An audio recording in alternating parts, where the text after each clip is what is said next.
What's your take on the oil price situation right now, and are you concerned? Great. I love it. It dropped almost $10 yesterday. I put out a statement, get it down, because a lot of people aren't able to do things when the energy goes down. We're going to have a lot less conflict.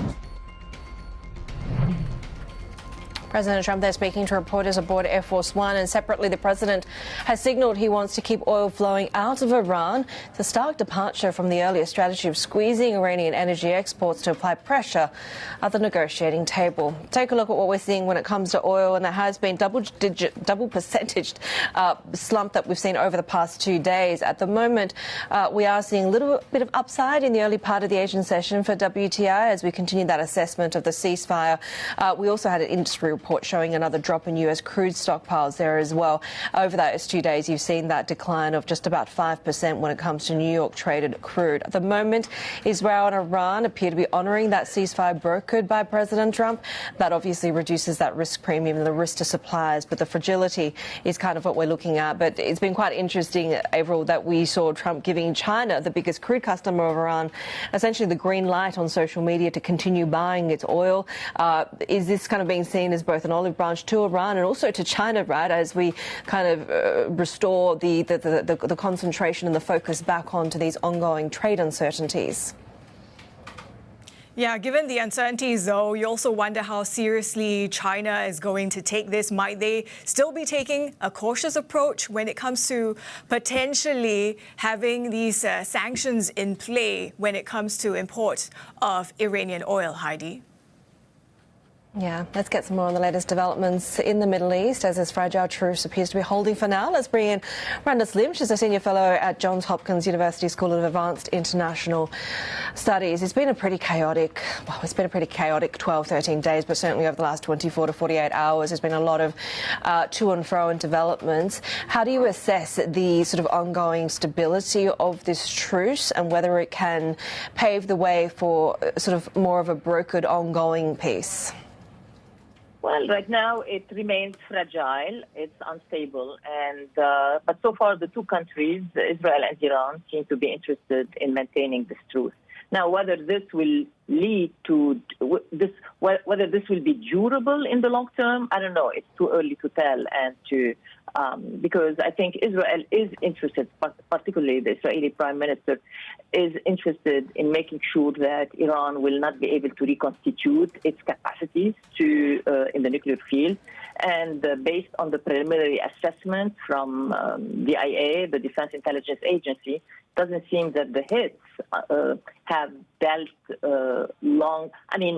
serious damage to the nuclear facilities, that it might have set back the nuclear program by few months, but it's not something that is going to be a sustainable damage that will prevent Iran from reconstituting that program. Randa, I was looking back at previous conversation. I think one of the last times we spoke was actually when we saw the assassination of the Hezbollah leader late last year. We were talking about the implications for Iranian proxies. What's your assessment of that situation now, and how does it sort of dramatically change the landscape? Because at that point we were sort of not looking at the possibility of direct confrontation. Obviously, things have changed so much since then. Do we have a weakened Iran, do you think, or do they sort of regroup and look for revenge? This is a very interesting question. I think the Iran proxy network, including Hezbollah, has been weakened, seriously weakened, but it's not out. They still maintain some capacities. We don't know exactly how many missiles they still, for example, Hezbollah maintain, but they do, according to some Israeli military estimates, about 20% of their missile capacity is still intact. So they can cause serious damage. But I think for now, their interest is to maintain a low profile and to keep whatever capacities, no matter how weak they are, to keep them intact and to keep their political profile in the countries that they work in or they currently operate, be it Hezbollah in Lebanon, be it the Iraqi militias that are pro-Iran in Iran, be it the Houthis. They have all looked and seen in action Israelis' military capacities, Americans' military capacities, and they don't want to incur their wrath. And Iran is interested in maintaining this network, this proxy network in place, no matter how weak and decimated it is, as it is currently, and in the future will be reviewing its military deterrence strategy and what are going to be the components of this strategy and what role will this proxy network be playing in this strategy going forward. Randa, it also sounds like the regime might be a bit more focused on survival at this stage in Iran. To what extent, then, do you see the ceasefire as a sort of window of opportunity for the conversation to be about nuclear diplomacy?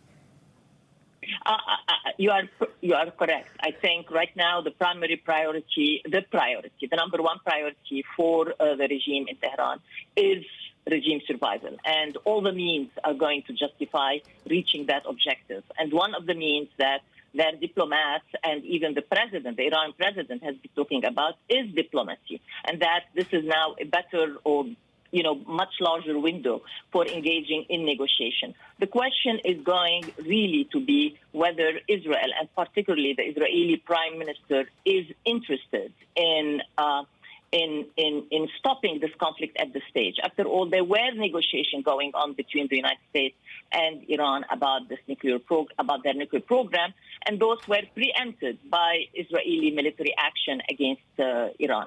And so the question is going to be Israel, the interest of the political establishment, Israel, the prime minister, and whether the U.S. president will, basically apply the right amount of pressure on the Israeli prime minister to seize any kind of military action going forward against Iran.